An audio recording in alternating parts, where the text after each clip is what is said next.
l'Académie de l'éloquence de l'IFG Executive Education présente le tour de la culture générale en 80 notions par Éric Cobast.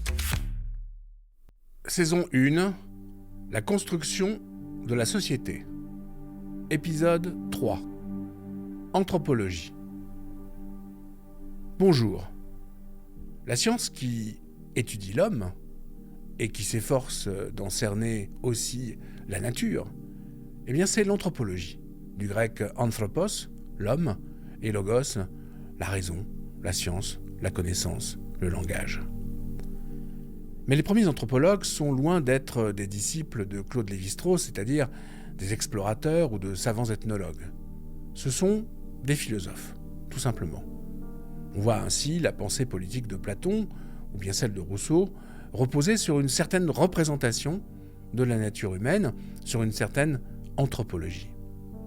Positive ou négative, cette anthropologie va déterminer la réflexion, par exemple, sur l'organisation de la société. Si on suit la question de l'État, eh bien, la doctrine de l'État, elle va reposer sur une anthropologie négative. En effet, par nature, les hommes ne savent pas ce qui est bon pour eux. C'est ce que suppose cette anthropologie négative. Il faudrait donc les aider, les contrôler, décider à leur place, organiser à leur place leur sécurité.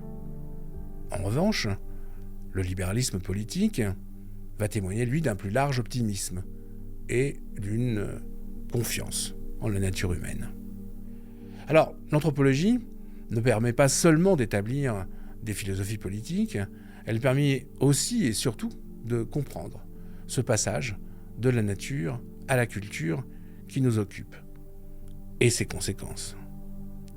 Alors, nous l'avons répété à plusieurs reprises, l'homme est par nature inadapté à la nature dans laquelle pourtant il doit vivre.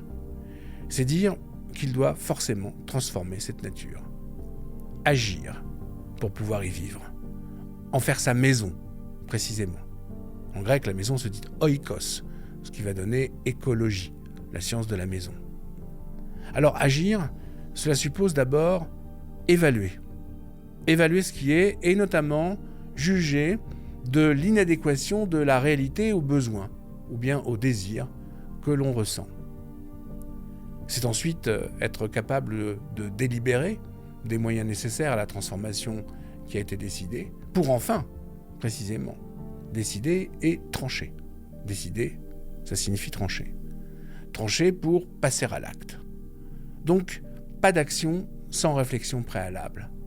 Voilà pourquoi, notamment, les animaux n'agissent pas. Et que l'oiseau, eh bien, il fait son nid. C'est-à-dire en particulier qu'il ne sait pas ce qu'il fait. En revanche, les hommes agissent, c'est-à-dire qu'ils transforment la nature en artifice. Mais l'anthropologie nous révèle aussi que seul un homme ne peut tirer de la nature ce qui lui manque pour vivre. Il a aussi besoin de ses semblables.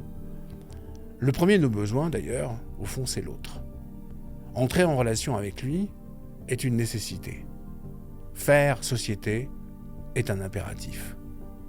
Or, cet autre peut se révéler également un obstacle, un empêchement à la satisfaction de mes besoins, du simple fait qu'il a les mêmes, et que, de ce fait, il entre aussi en concurrence avec moi. J'ai besoin, en quelque sorte, d'un concurrent. Cette situation critique, le philosophe allemand des Lumières, Emmanuel Kant, lui donne pour nom cet oxymore bien connu. Il appelle cela l'insociable sociabilité des hommes. C'était le tour de la culture générale en 80 notions par Éric Cobast, un podcast proposé par l'Académie de l'éloquence de l'IFG Executive Education.